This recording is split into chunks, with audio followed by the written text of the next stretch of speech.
Imam Abu Hanifah An-Nu'man bin Thabit, atau lebih dikenal sebagai Imam Hanafi, lahir di Kufah, Irak pada tahun 80 Hijriah atau 699 Masehi. Kufah bukan hanya menjadi tempat kelahirannya, tetapi juga kota asal dan lingkungan intelektual yang membentuk karakter keilmuannya. Kota ini dikenal sebagai pusat aktivitas ilmiah, tempat berkumpulnya para ulama dan berbagai disiplin ilmu, baik sahabat, tabi'in maupun ahli fikih dan hadis. Lingkungan seperti ini menjadi pengaruh besar dalam perkembangan pemikiran dan ketajaman analisisnya. Pada masa kecil dan remajanya, Abu Hanafi tumbuh dalam keluarga pedagang kain yang taat agama dan menjunjung tinggi kejujuran. Awalnya, ia lebih banyak berkecimpung dalam dunia bisnis, namun kecerdasan, ketelitian, serta daya hafalnya yang kuat membuat para ulama mendorongnya untuk mendalami ilmu agama secara serius. Sejak itu, ia aktif menghadiri majelis-majelis ilmu dan belajar kepada banyak guru besar, termasuk Hamad bin Abi Sulaiman, yang sangat mempengaruhi pembentukan metode fikihnya. Keilmuan Imam Hanafi sangat luas dan mendalam, terutama dalam bidang fikih. Ia merupakan pendiri mazhab Hanafi, salah satu mazhab terbesar dalam Islam. Beliau dikenal dengan pendekatan rasional atau ra'yu, penggunaan kias yang cermat, serta prinsip ijtihad yang sistematis. Selain fikih, ia juga mendalami hadis, tafsir, ilmu kalam, logika, dan usul fikih. Keahliannya menjadikannya salah satu tokoh pembaharu pemikiran hukum Islam pada masanya.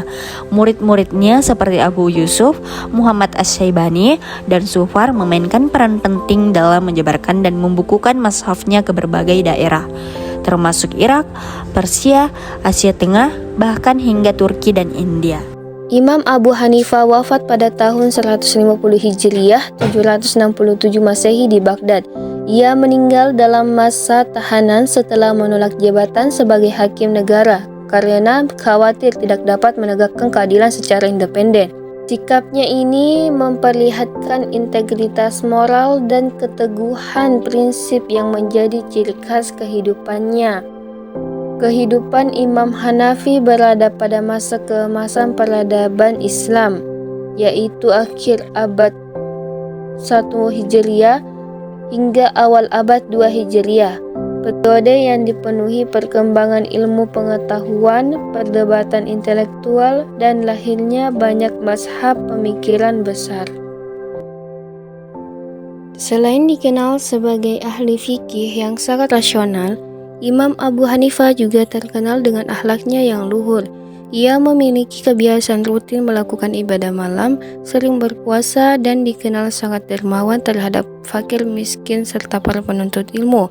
Ketekunannya dalam ibadah tercermin dari riwayat bahwa ia mampu menghatamkan Al-Quran berkali-kali dalam salat malamnya.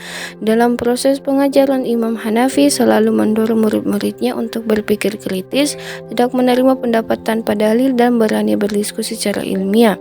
Prinsip musyawarah dan kebebasan berpendapat di majelis ilmunya menjadikan mazhab Hanafi berkembang pesat serta mudah diterapkan dalam berbagai kondisi sosial masyarakat muslim pada masa itu.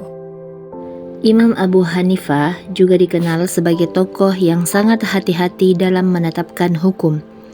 Ia menolak memberikan fatwa tanpa melakukan kajian mendalam, mempertimbangkan Al-Quran, hadis, pendapat sahabat, serta realitas sosial masyarakat.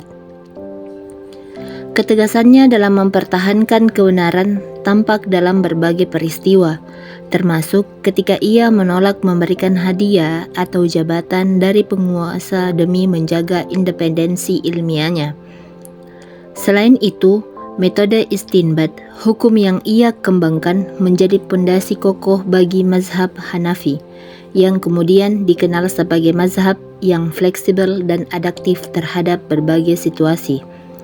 Oleh karena itu, ajarannya banyak dianut di wilayah kerajaan-kerajaan besar Islam, seperti Kesultanan Utsmaniyah yang menjadikan mazhab Hanafi sebagai mazhab resmi negara selama berabad-abad.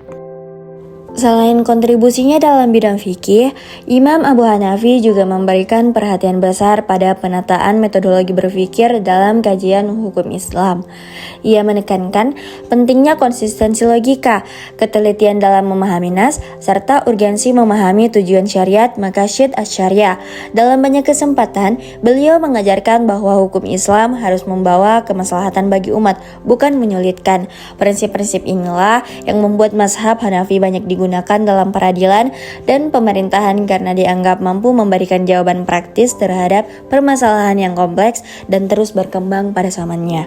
Di samping itu, Imam Hanafi memiliki sikap toleransi ilmiah yang tinggi. Ia menghormati perbedaan pendapat antar ulama dan tidak segan mengakui pendapat orang lain jika dinilai lebih kuat.